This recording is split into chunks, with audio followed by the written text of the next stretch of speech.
So I kind of came to a point to where it's just like, I'm tired of just sitting around and like not doing anything. You know, I have this talent, I have this passion, and I don't want to like rest on my laurels. I don't want to just sit here and just allow this thing to like waste away and that type of thing. So my idea was that, you know, I could get, you know, there's a lot of open mic nights for like poets and stuff like that. You know, the one on Fairfax I think is one of the most notable ones, slam poetry and that type of thing.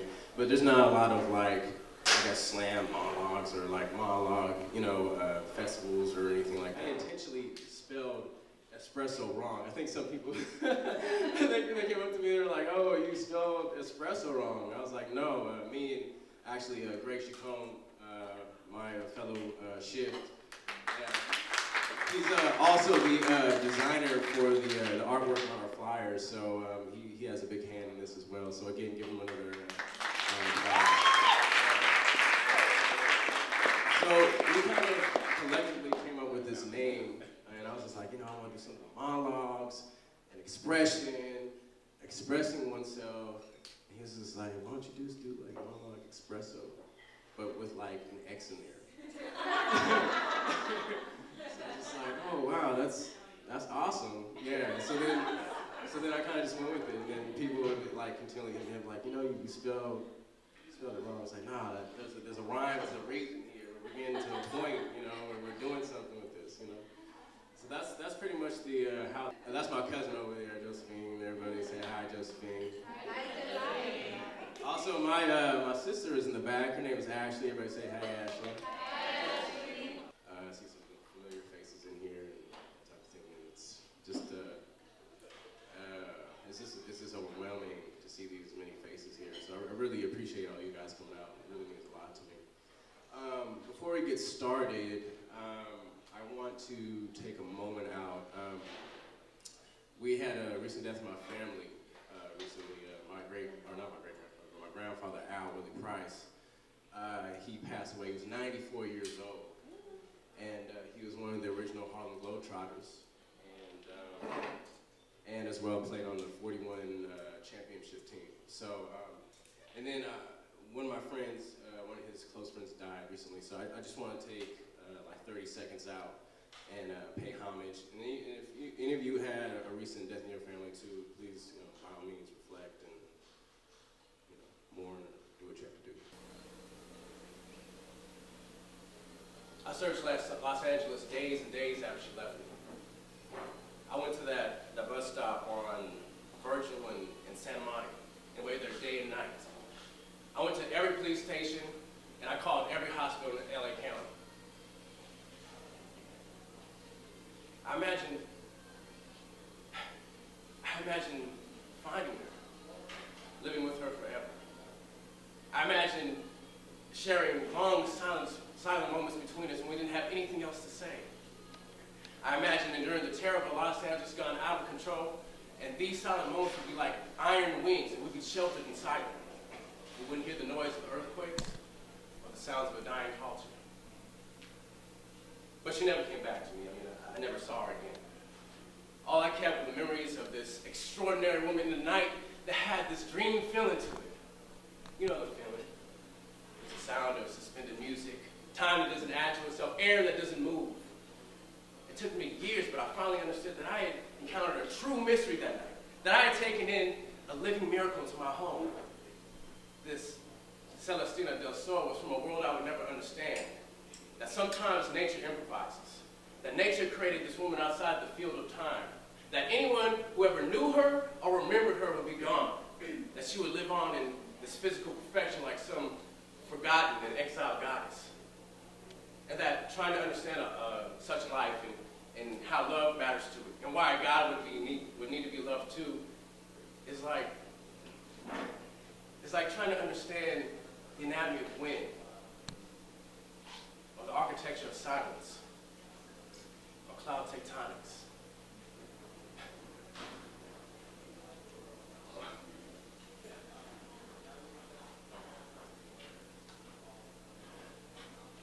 What better way to respond to a miracle than to fall in love with it? All right, cool, that's my piece. That's my piece. Sweet.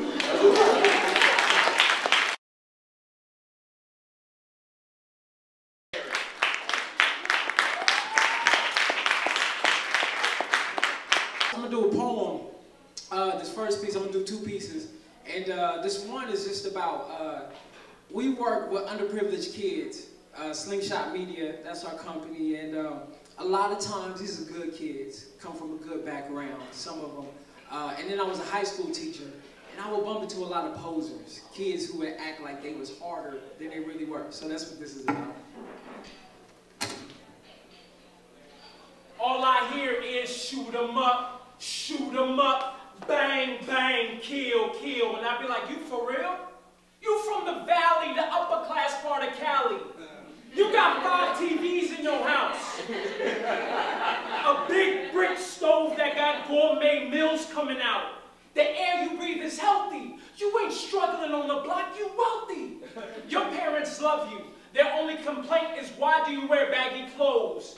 You're in a real bomb-committed relationship. Yeah, you get on the mic and say, I got hoes.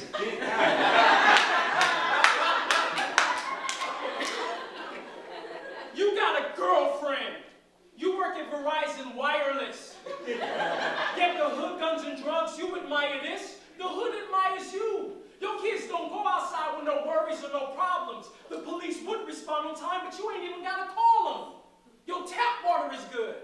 Yeah, that's how you know you're in a good area. If they just go to the tap, just drink from the tap. Your tap water is good. They got beautiful scenery. It ain't like that in the hood. You got to travel to see greenery. Yet the hood, guns, and drugs is what you admire? Man, the hood, guns, and drugs will got my young generation feeling tired. Yet all we hear is shoot 'em up, bang, bang, kill, kill. And I'd be like, you for real? You a thug, you a gangster, you grew up in terror? Stop lying, you grew up in Ladera. You went to Parent Middle School. They got lots of grass there. The teachers are good people. You were a Boy Scout and almost graduated to become an Eagle. Now you walk into Magic Johnson's Starbucks with this hard look like it's the gangster party. But I'm sorry, it's hard for me scared of a thug that's about to order a cappuccino latte. You went to swim camp. I didn't even go. You went to swim camp at family gatherings. You played badminton. Now where down the lines did you become a blood half crippin'? Yet the hood, guns, and drugs are what you admire? Man, the hood, guns, and drugs have got my young generation feeling tired. So many young lives expired. Born 1980, died 1994. Wait, there's more. Look at the life of Tupac Shakur. Virginia Tech shooting, kids lying on the floor. In Africa, guns brings blood and gore. An 8th grader brings gun to school just to settle the score. There's more. Yet all we hear is shoot 'em up, bang, bang, kill, kill. And I'll be like, you for real? Everybody want to be a gunslinger or saying, I'll shank ya. It take a real man to use his mind. Now that's an American gangster. Driving drunk down the freeway at 60 miles per hour. Foot leans on the pedal. Life is heavy metal. Head cocked to the left, arms extended on the right. Arms extend with the right motion. Drunk driving got me coasting. Floating by other vehicles, no strategies, just obstacles, no strategies that end you up in hospitals. Southern comfort, hospitality, mixed with Hennessy's brutality. Got me talking to Parmesan about how E&J got me gone. Driving drunk down the freeway at 70 miles per hour, foot leans on the pedal. Life is heavy metal. Arms wrapped around brandy in a hypnotic state. It got me feeling blue, too much of the HQ. Become see-through off vodka, invisible off Taka. As I pull up to the address that states 151 in hopes to pick up rum. 2 knocks at the door, Bacardi answers wearing silver. Her sister in gold, so we smeared off back on the road. Driving drunk down the freeway at 80 miles per hour, foot leans on the pedal. Life is heavy metal. 2 hands grab the wheel, stomach insides like, ew. Soul's telling me to chill, but my body feels the thrill. It's hard to sit still, hard to go against will, hard to refrain from panicking, knowing I had to been drinking more than the 8th, thinking of what I ate, blinking, almost hit the gate, sinking deep into this hate. Driving drunk down the freeway at 0 miles per hour. Foot bleeds on the pedal. Life is heavy metal. Head leans against glass. Stomach crushed by the dash. Life stopped in a flash. No camera, just crash. I feel it right in there, right here. I feel it the strongest here. I don't know. All right, so next we have Miss Mackenzie. Come on down, express yourself. I want to start by thanking Charlie for bringing me, and Charles for putting me up, and you guys for being here. And this is such a warm and friendly room. I'm so excited. I normally do stand up, but I'm actually doing a monologue, so obviously I don't know what I'm doing already, but we'll see how it goes.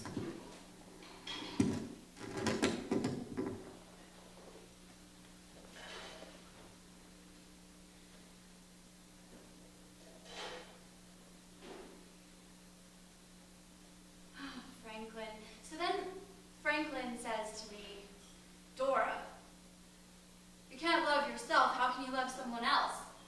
And I said, I love you. Franklin could not handle my level of emotionalism. If he hadn't left me, I definitely would have destroyed him forever. You know, I don't think that men are from planet Earth at all. I think men are born on the planet Pluto, and then they molecularly dissolve and are somehow radar to Earth and they appear as human beings. Which is why they are so, I don't know, you just have to help them out, because they're like foreign beings in a foreign land, which is part of the thing I love about them, but it also completely confuses me. It's like when I met Gary. It was like Gary's first day on Earth. And he was so cute. He was kind of like a little baby. And he was asking the cutest questions. He was like, what is love? And why do we love each other? And 2 days after we got married, he walked into the forest and shot himself. Didn't exactly inspire my confidence. Dwayne. Oh, okay.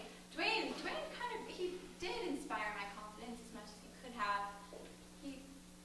He made me happy. He filled that tiny shrapnel that I call my heart. And he was sort of normal. He didn't ask questions. He didn't have a gun. And I told him that I loved him. And that I love myself. And he said, Dora, how can you love yourself if you don't love the world? And I said, how can I love the world if I can barely get out of bed in the morning? And 2 days later, he left me. I was joking. Okay. Oh, you think the entertainment industry is glamorous? You should have seen me audition for this TV commercial last week. Now, get this scene. There's 9 men, 3 women, glued behind a long conference table, staring at me like they're producing fucking War and Peace meets Ben-Hur. Instead of a 1-minute commercial about some new soft drink like Squirt or Splash, Snot Snatch, you know, something momentous like that, right? Catch the director.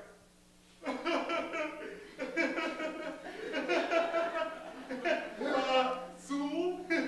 Zool? Is that your real name? No, I could change my name for the stage, right? Yes, sir. That's my real name. Yes. All right, Mr. Zool. Here's what I want you to do. I want you to die. I want you to treat this conference desk as if it were a pool. I want you to swim the length of it. The spokeslady is going to hand you a drink when you're finished. When you're done shaking off all the water. You're going to say, wow, that's the most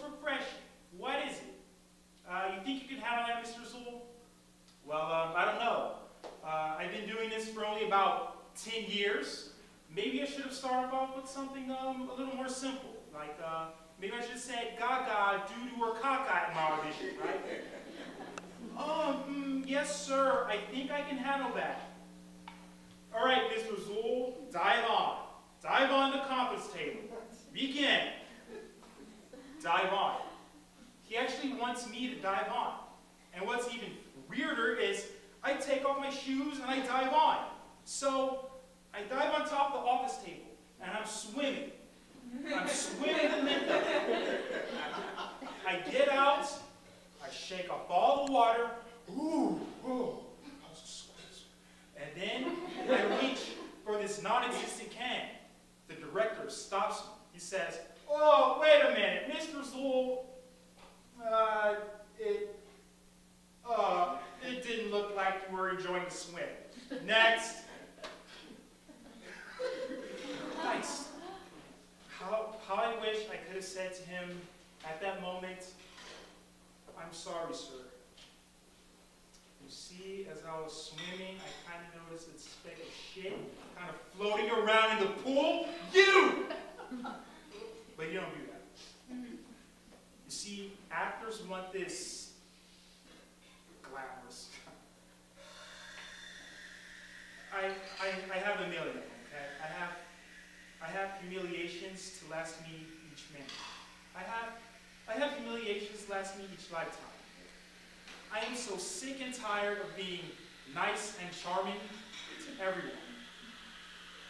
Glamorous? No. Scene. Bear with me. Okay, I have Alexis.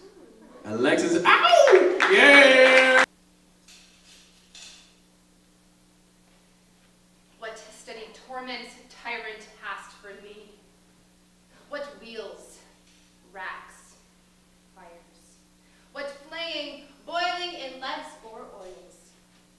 What older newer torture must I receive, whose every word deserves to taste of thy most worst? Thy tyranny, together working with thy jealousies, fancies too weak for boys, too green and idle for girls of mine. Oh, think what they have done, and then run mad indeed. Stark mad. For all thy bygone fooleries were but spices of it. Thou betrayed Polixenes, 'twas nothing. Thou did but show thee of a fool, inconstant and damnable and grateful. For as much thou wouldst have poisoned good Camilo's honor to have him kill a king. For trespasses more monsters standing by, whereof I reckon the casting forth to crows. Thy baby daughter, to thee, or none, or little, though a devil would have shot water out of fire ere done it. Nor is directly laid to me the death of the young prince, whose honorable thoughts high, for one so tender, cleft the heart that could conceive a gross and foolish sire blemished his gracious dam. This is not, no, laid to thy answer. Last, oh lords, when I have said, cry woe, the queen, the sweetest, dearest creature is dead, and vengeance for it not dropped down. Hi everybody. So this monologue is a work in progress. It's one of my favorites. It's from Phantom Rep. I hadn't heard of it before either. And the character's name is Christy. So.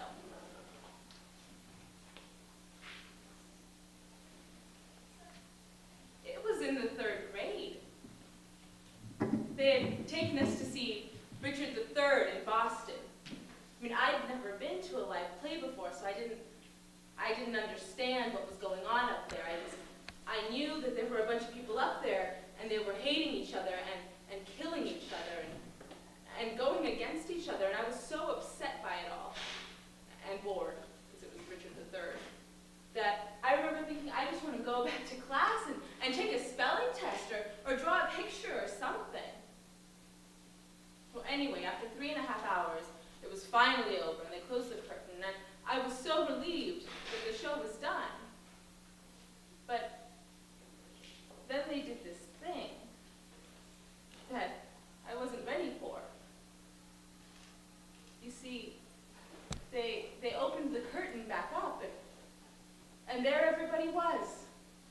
All those people who had just been up there slaughtering each other were together and happy.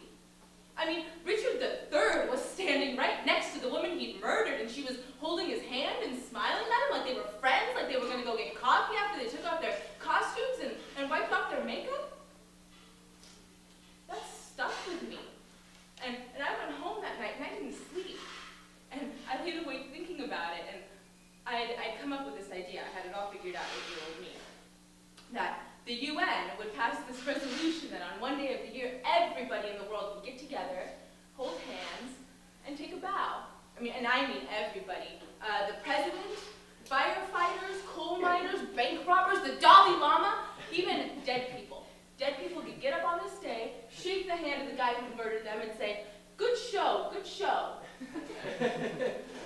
Oh, you thought it was really dead? No, no, no, no, no. We're best friends. We love each other. This is a play. It's pretend. Look, why don't we all go out for a party afterwards? There'll be cake and wine and cookies, and it'll be great. It was silly. But that's why I decided to start acting. Not because I'm vain, but because I hope to give the world a taste of what it would be like if everybody could just take a fucking curtain call. But what's the alternative? I don't plan on visiting you twice a month for the next 10 years. There's too much at stake, Val. So, feel bad. Go ahead. Replay it in your mind every minute of every day. Replay it to your advantage, or don't. Think about it every time you're running after somebody down the street. Or stop running.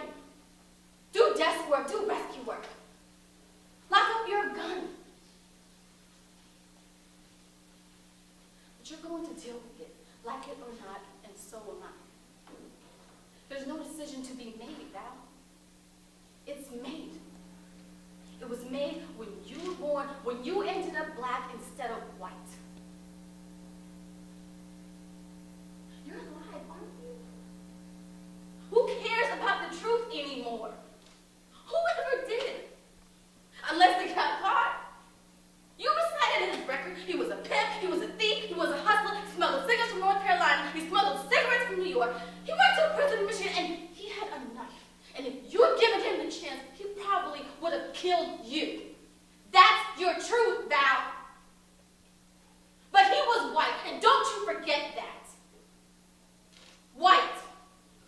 You tell them what really happened, and they'll crucify you. And not just you, me, all of us. The next black man who wants to be a cop, you think they're not going to think twice about giving him a gun? Next black kid to blow away in Bed-Stuy, you think they're not going to bring up your name? Because when black people pull the trigger, that's not insanity, that's spontaneity.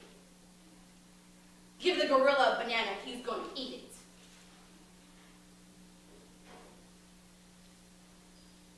Tell you one more thing, Al Johnson. You go to prison, you won't survive it. The guards are going to hate you. You're the ex-cop who couldn't control himself. The whites are going to hate you. You're the ex-black cop who couldn't control himself. Control, Val. Remember. But you know who's going to hate you most of all? The blacks. You want to know why? Out of contempt. That's why. Why you have to go and let them know. Keep that in mind tomorrow morning. And keep asking yourself the other question. Where are we going to be?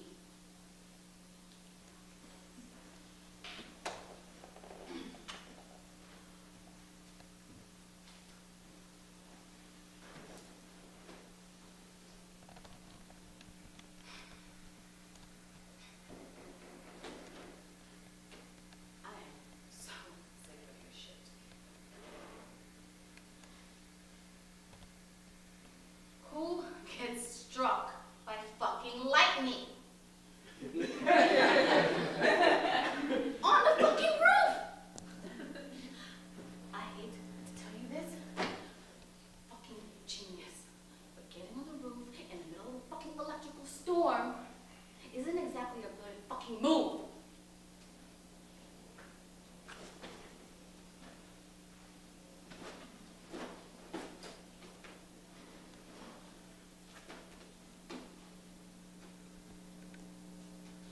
I'm trying not to curse so much.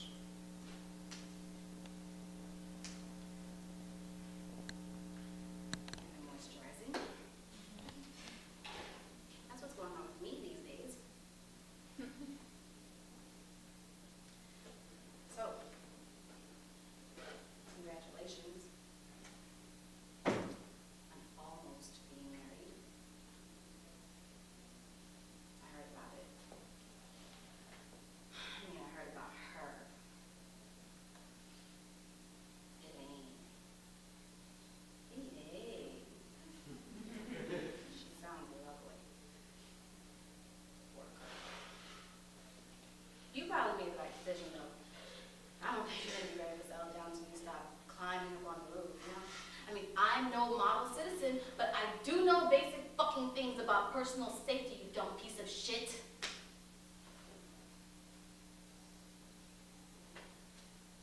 I feel like an idiot here. I was pretty sure I had your safety words to you. You snap out of this shit. No, it's me. It's Kaylee.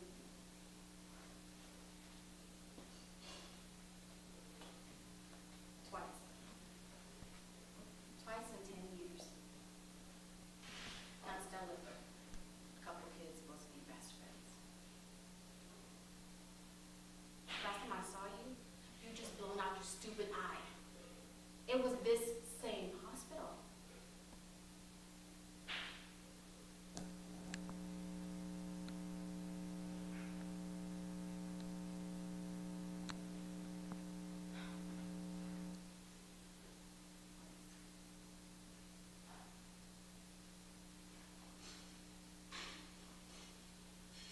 I guess this is 3 times, right? Does this count? Does this count if one of us might brain dead? Cause you almost been brain dead, though, haven't you, Jessica?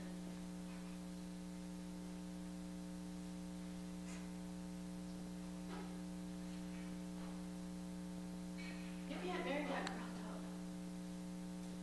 You can't. Because what about me? What about me, huh? You know, when you came to the funeral home that night when my dad died, that stuff you said to me. You're always doing that, you know? The top 10 things that anyone has ever done for me have all been done by you. It's pretty good. And I know. I'm so stupid. I'm just fucked up. You know that.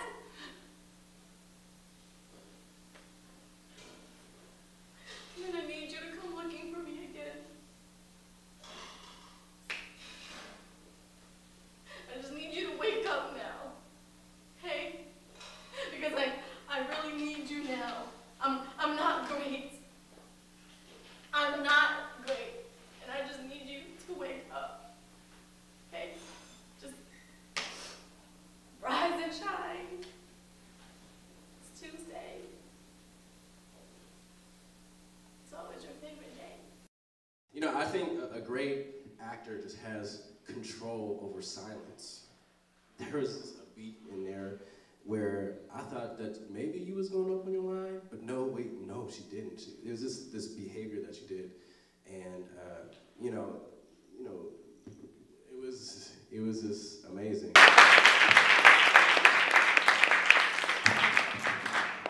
Everybody, I'm Nick Sheridan. This is a monologue. Pretty recently, I was in WCC's production of Medea. I play the messenger. I come in and talk about how horrible it was when the princess died and all the fire and brimstone. So this is that monologue. When your 2 little sons came hand in hand and entered the palace with their father, there was great joy among the servants. We'd all felt sorry for the way you'd been treated, but now the word was out that you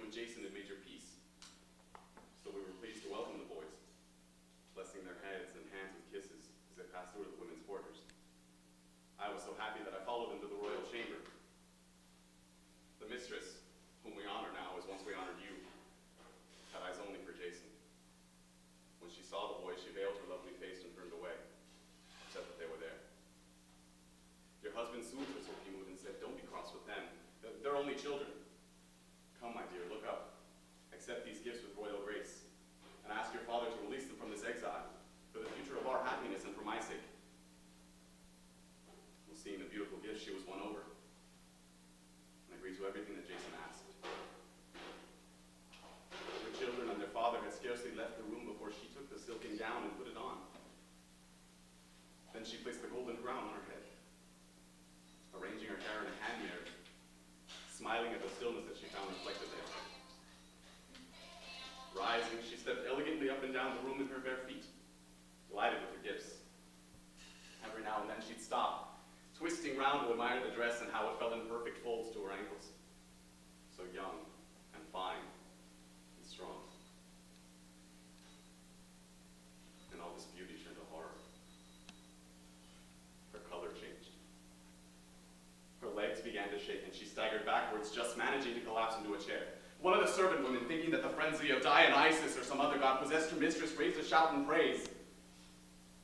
But when she saw the mouth of the white princess, bubbling forth with froth, her eyes rolling back at her head, her body draining of blood, that servant's call turned to a scream, and the others scattered. Some to fetch the father, some the husband, and the whole palace rang with running feet. All this took place in a few moments. The time it took to cover 200 yards, and she just sat there, eyes closed in a speechless trance. Then woke to the noise and stench of burning, to the sound of her own shrieking. Hers was a double agony. The golden crown began to stream with molten flame, and the delicate gown, the gift of your sons, began eating into her clear flesh.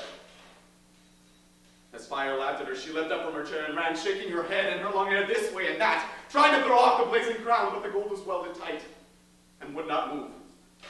And the more she shook her head, the more the flames flew, till finally, exhausted by this agony, she fell to the floor, unrecognizable to anyone except her father. Her eyes and face were gone. Blood and flame dropped, spitting from the places where they'd been. Her flesh dripped off her like resin from a pine torch. It was a sight too gruesome to bear. And we had seen too much and were too afraid to touch the smoking corpse. But not her father, who at this moment stumbled in, not knowing how she died. Falling at her side, he threw his arms around her, kissing her and crying, "My poor sweet angel, what god has destroyed you in this hideous way? Who has robbed me of my only child, and I so close to death? Let me die beside my daughter." And so he lay there, until his tears had stilled at last. But when he tried to get up, he found that he was stuck fast to the glittering gown. Like ivy clings to a laurel branch, and a ghastly wrestling match began. As he tried to get up on one knee, his dead daughter in her dress would drag him down. When he used what little strength he had to free himself, each tug would tear the old flesh from his bones. Till finally he gave up, sank back, and breathed his last. And now they lay there, side by side, father and daughter, a sight that would leave the world. What happens to you, Medea, I cannot say. You will learn soon enough your punishment, but you will find some way, no doubt, to evade it. All I know is that human life is nothing but a shadow. That those men we call the most clever, crafters of words, shapers of beards, are the greatest fools. No mortal man is happy. Lucky, yes. Prosperous, perhaps.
I didn't see the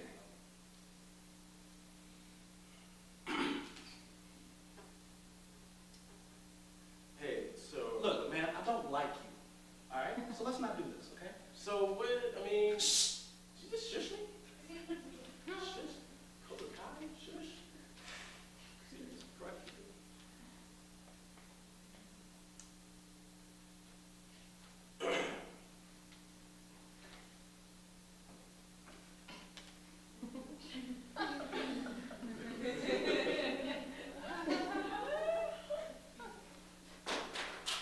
It's nice for the shoes you got on.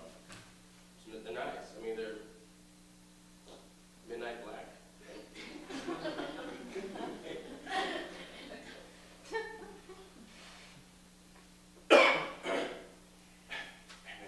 You see the other pastor's coat? Cape? Or is it a cloak? That looks like a cloak. I mean, cloak. It's cloaky. Cloak. Cloak. I mean, it's long, is what I'm saying. It's like a Avenger cape of sorts. So.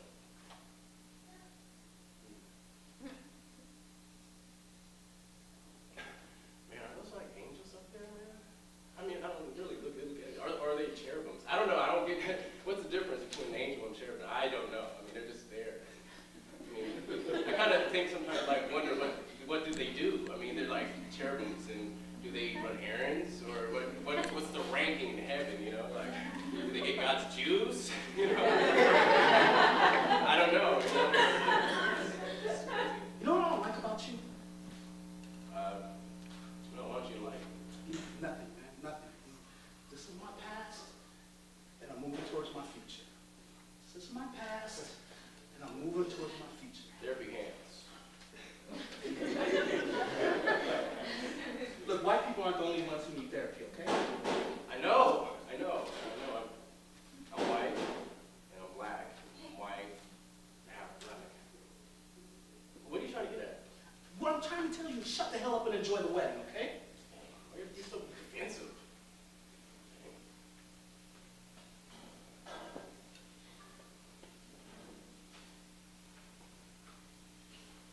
You know what my problem is with you? No, why don't you tell me? No. You broke the code, man. The code? The code. The code? What? You fucked my girl. What? No. No. Yes! No. I didn't fuck your girl. Why don't you just admit? I'm not gonna shit.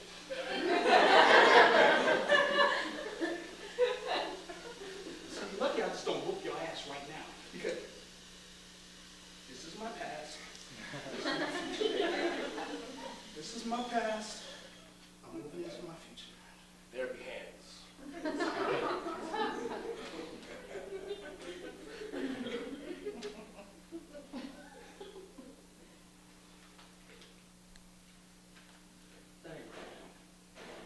What code book are you reading from, man? The Craig don't give a fuck code book? That's what I'm reading. The unabridged version? That's the one I'm reading from. What are you reading from? What book are you reading? What code are you reading? Because to be honest with you, as soon as the breakup goes down, then she's fair game. I mean, it's the minute the breakup goes down, she's fair game. That's the code I know. What, were you or were you not my boy? We're boys. Were you or were you not my boy? I still was a boy.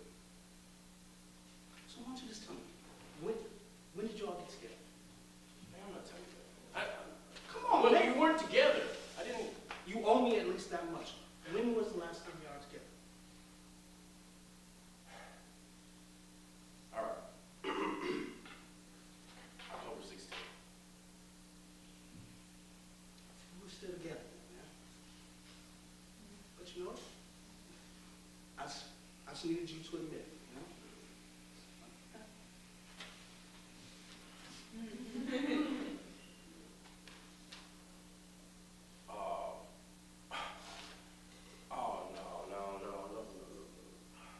No, they can't be playing this right now. I can't. Play my song.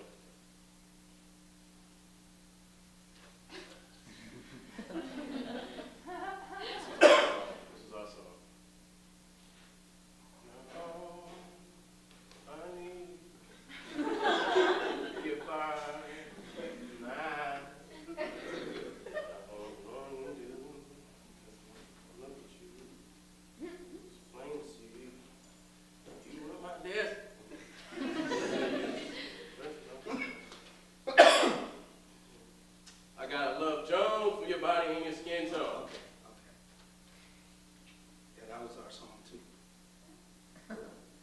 So wait, she transferred songs? You can't transfer songs. New relationship, new song. New relationship, new song.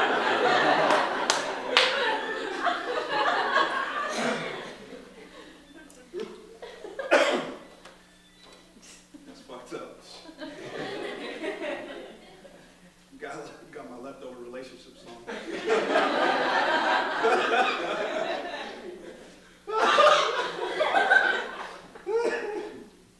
Yeah, but you know, you have to think, if I got your leftover song, then well, whose leftover song you did? Because that song came out like in '95.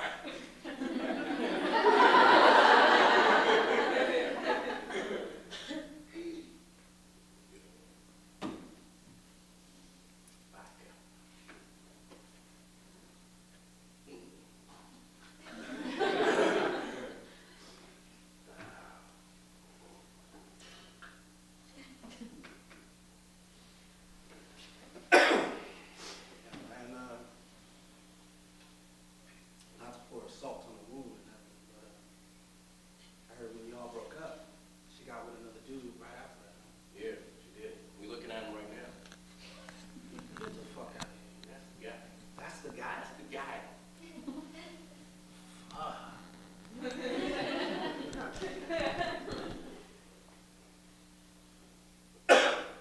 She's got to be fucked up in the head. Who invites their two ex-boyfriends to their wedding? Well, you have to think though, how fucked up are we to even be here right now?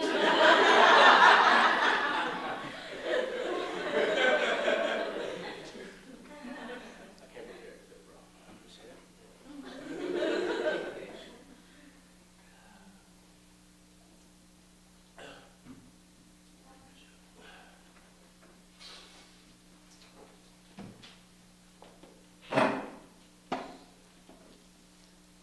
Here's the part.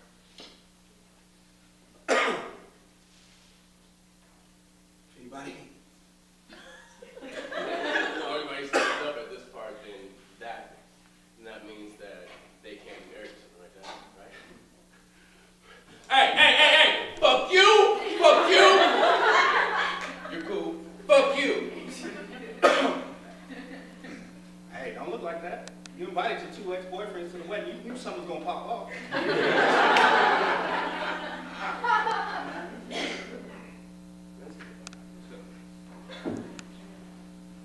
Hey, good luck with my song.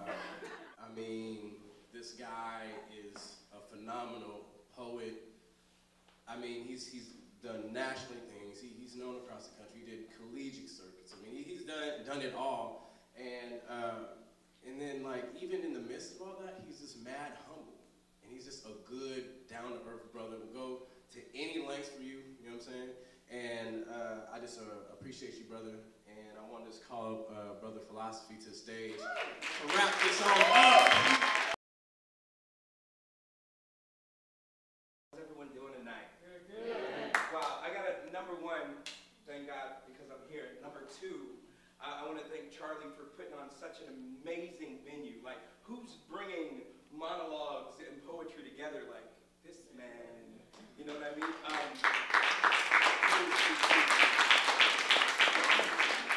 gotta thank my friends from driving all over the world.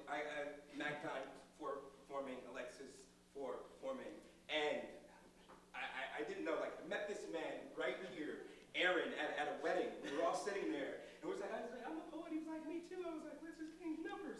That's how it happened. But this man, Aaron, the great white shark, by the way. That's it. So I'm gonna start off. I lost a really good friend of mine this week, and he loved like some of the poems that I'm going to do tonight. So I'm going to do these poems, and we're going to hang out, and it's going to be beautiful, you know. So here we are again. I'm philosophy, the unsigned paradigm to poetry, and so we begin.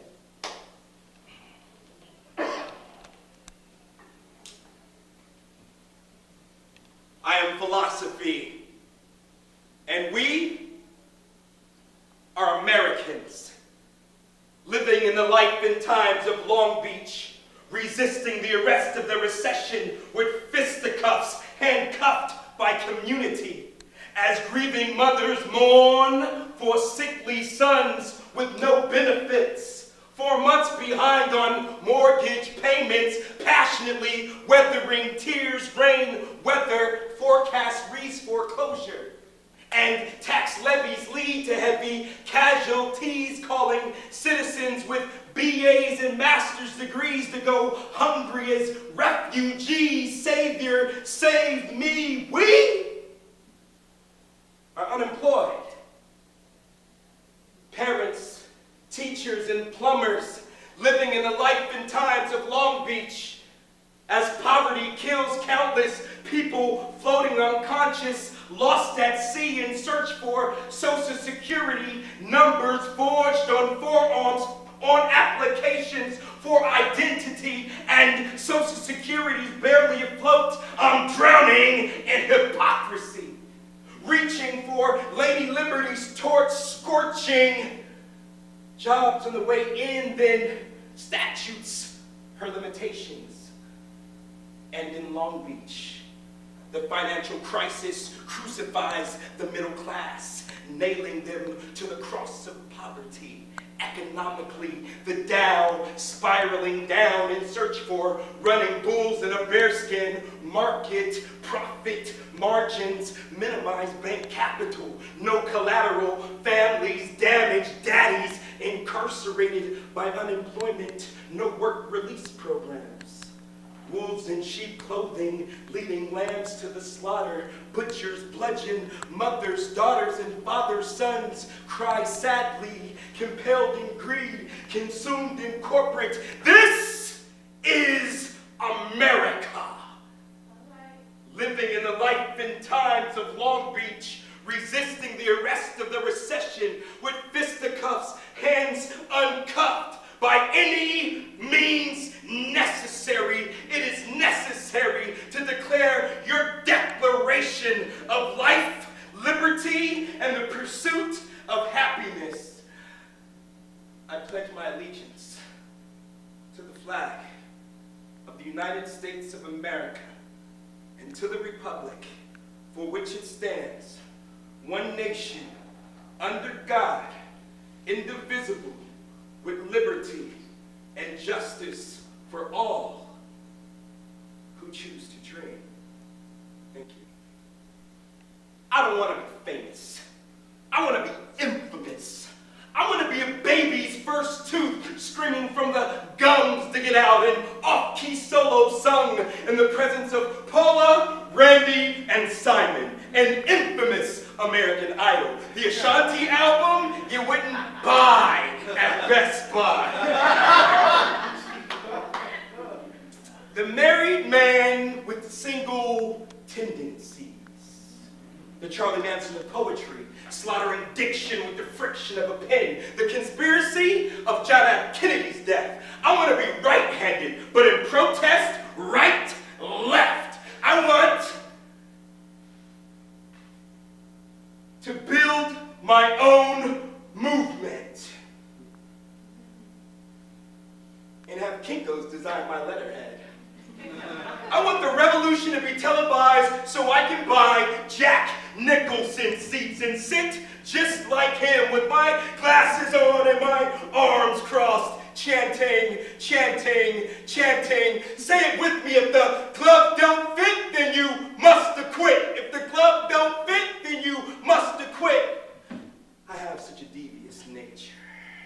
I want to look up to Mini-Me. Craft Dr. Evil with Play-Doh into a sidekick, but only for kicks. And I said, only for kicks. Clone fat bastard into a voluptuous woman so he can rub my feet and complete my unclean fantasies. I'm a certified bad guy. I got a pen to prove it. But what I really want to be is reincarnated as a trumpet and toot my own horn obnoxiously in the Long Beach Library between the hours of 3 and 5 p.m. until the librarian gets so pissed off that she Pantenes her hair down, lassos her glasses to the ground, and busts out of her church white shirt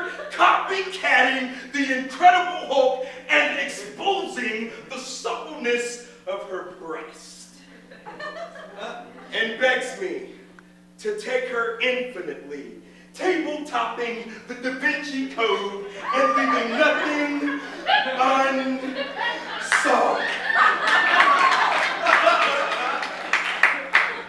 I want to be Batman. But a bad Batman. The one who uses curse words and fondles Catwoman's kitty. The one whose utility belt includes condoms, peanut butter, and edible panties. Bad, bad Batman. But I refuse to wear spandex, because your brother can really wear spandex. But I do prefer the leather Signature Series Prince pants. And dominatrix style, the envying cats, meow, of Gotham. I don't even want to live in Gotham. I want to cruise through it like Crenshaw in a Batmobile that has gold Dayton's, money green dice, Dookie Brown, interior, and Bishop, Don, magic wand, riding shotgun. But before I go, I want to select the citizens of Gotham and beat them beyond the pulp and orange juice. With these arms and these poisonous palms, I want to be a serial killer.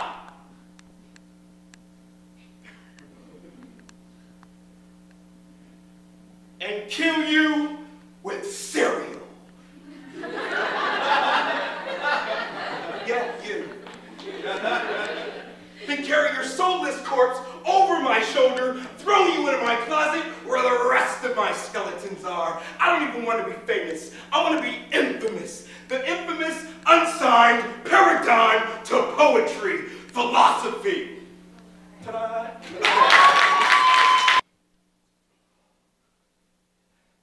We meet in the middle of the street ready to duel. My mind being my heat, my body being my fuel. Keeping my cool instead of using my tool, waiting to pool. I heard he was king, but I was ready to rule. I looked at my enemy. He was no ebony or ivory, but just another rivalry. Peered into his eyes, saw his soul, and he despised me. Why did he hate me?